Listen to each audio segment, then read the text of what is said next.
But much worse than lactose for us, for everyone, is casein. Casein is the main protein in milk, in cow's milk.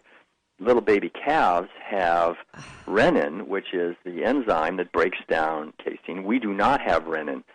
So casein has been implicated. In fact, according to the China study, it is the number one most potent carcinogen to which human beings are routinely exposed.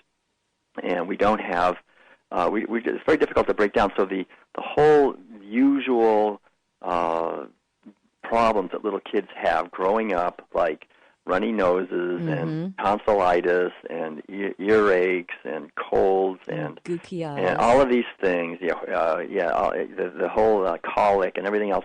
And also type 1 diabetes and many things, autoimmune diseases and so forth, are all linked to dairy, to casein in particular. Casein is such a huge molecule that it really confuses the system when it comes in. And so besides that, there's IGF-1 growth hormone, which has now been linked really to breast cancer and prostate cancer as the driving force there. These are in all dairy products, whether it's organic or not. You know, even if there weren't all of the pus cells and so forth, and all the antibiotics and all the growth hormones and all the other hormones, there's basic hormones in milk anyway. The cow is an animal with there's a lot of hormones in the milk that are not in our best interest. Estrogen, for example, is a huge amount of estrogen.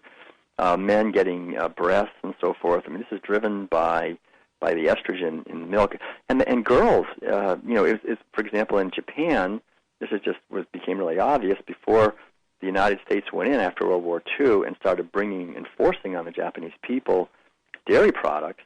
The average age of menarche of the first menstruation in Japan was about 18 years old, 18 to 19 years old. That's what it is, should be for us as human beings.